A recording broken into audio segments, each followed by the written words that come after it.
So we're getting into that time of year again, the time when people enjoy being frightened and scared for some reason, and I'm sure most of us want to have that carry over to our game with Fallout 4 and subsequently Fallout 4 mods. So in this video, I'm going to be showing you guys a few mods that will actually make Fallout 4 a bit darker, both literally and figuratively. Obviously, October is just a week away at this point. You'll probably see a lot more content like this, actually looking at some of the ghosts and ghost stories in Fallout 4. But without further ado, let's check out 5 spooky scary mods for Fallout 4.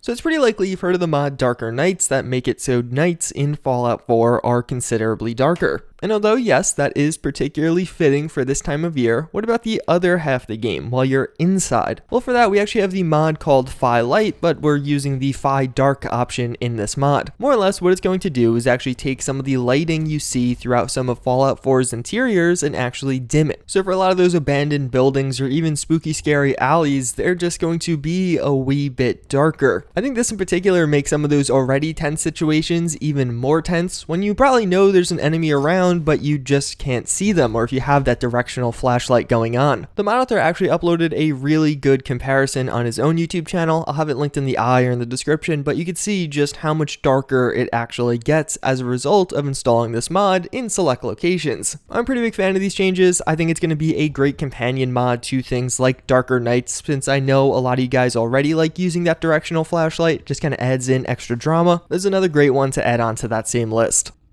Then we do have the mod A Cannibal in Concord. This is a little bit different than all of the other ones on this list because it's actually going to give you one very specific and creepy story and experience. It's going to add in a new house into Concord. After going into that house, you're going to quickly realize somebody very dark and with something probably wrong to them did live there. It's also a great example of Phydark in action in case you were still on the fence. One of the very distinctive aspects about this mod compared to other story or quest mods for Fallout 4 though, there's no quest markers, there's not even really a quest that you get. It's going to be a location that has secrets within it and you're going to have to find the clues or the keys to actually progress in this. There's no hand holding or quest markers that are going to lead you to the right answers. You're going to have to go through and find them yourself. It's a really cool experience. It's a fairly old mod at this point, coming out in 2016, but if you haven't played it yet or even haven't played it in a while, it definitely is a great download to really get into that Halloween or just spooky spirit.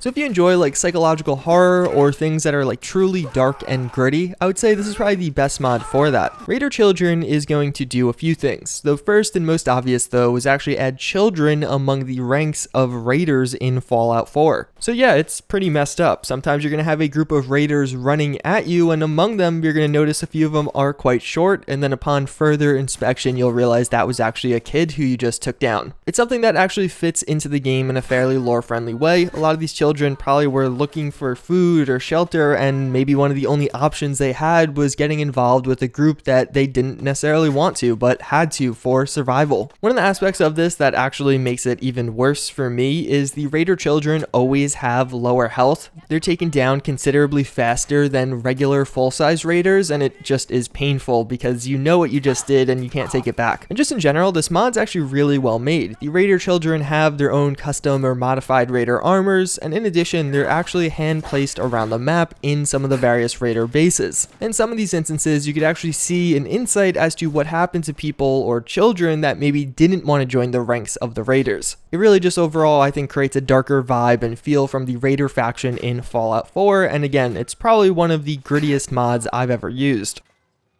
But then on maybe a little bit more of a lighthearted note, we do have Farrells After Dark. This is going to be a great culmination with Darker Nights, but basically what Farrells After Dark is going to do is make it so after dark, or in other words after 6 p.m. and until 6 a.m. in Fallout 4, the feral ghouls are actually going to have a buff. The most noticeable change from this will likely be the increased perception, so basically feral ghouls will notice you and kind of be alerted to you from much farther away. That's why I say Darker Nights really goes well with this. You probably won't be able to see the feral ghouls, but they'll be able to detect you and suddenly you'll have a bunch of them running towards you. In addition, they're going to have higher health and actually hit you for more damage during these hours, just making them an all-around more formidable foe. I really like this one. The mod itself doesn't have a ton of attention and it's not particularly lore friendly, but at the same time I think the gameplay changes certainly make the game a little bit scarier, and it makes feral ghouls, especially as you're exploring at nighttime, just a little bit more daunting. You're going to look over your shoulder a lot more after downloading this one. And then last but not least, we do have Spooky Scary Radio. This is actually a mod that only came out in the past week, and I kind of saw it on Nexus, and it inspired me to make this video and kind of get into that October or spooky scary time spirit. As you could probably guess, it's going to add in a new radio station into Fallout 4. I'll let you listen to a short snippet of it. I don't want to play too much because I'm obviously trying to avoid strikes as much as possible. Do you know that sound? I don't. Is that someone coming, or something? I don't know. Is that a bird, or some lost ghost? I don't know.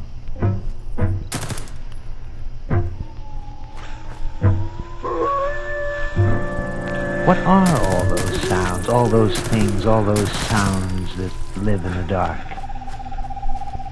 I don't know. But if you want to find out, come with me. I really like this radio station, and I don't particularly like radio stations. There's quite a few different tracks added in, but from at least that one that I just showed you, I like it because it's a story, but the story has a lot of cool SFX going on with it. So some of the various noises that are played in the background, are they coming from the radio or are they coming from in-game? Well, listening to this thing at nighttime or clearing through a base or just exploring around in general certainly makes things a little bit more tense and a lot more scary. It's really a great mod to just set the tone for your experiences in Fallout 4. I definitely had a lot of fun with it, and the mod author does plan quite a few updates, so I would keep an eye on it in the future also. Either way, pretty much going to wrap it up for this video. Again, I should have quite a few other spooky, scary mods coming. I definitely want to go over all the ghosts in Fallout 4. That's a video I've been wanting to make for a while, but if you have any other kind of video ideas in this category or theme you want to see, let me know in the comments down below. We're only a little bit before the big push of Fallout 76 content and me actually going to that event. If you guys missed it, I made a video on that yesterday, and I'm sure a month from now I'll either be talking about or actually playing the beta, so there's probably not going to be a ton of Fallout 4 coverage outside of mods then. Either way, as always, again, I thank you all for watching. I do hope you enjoyed this video, and I hope to see you guys all next time. Later.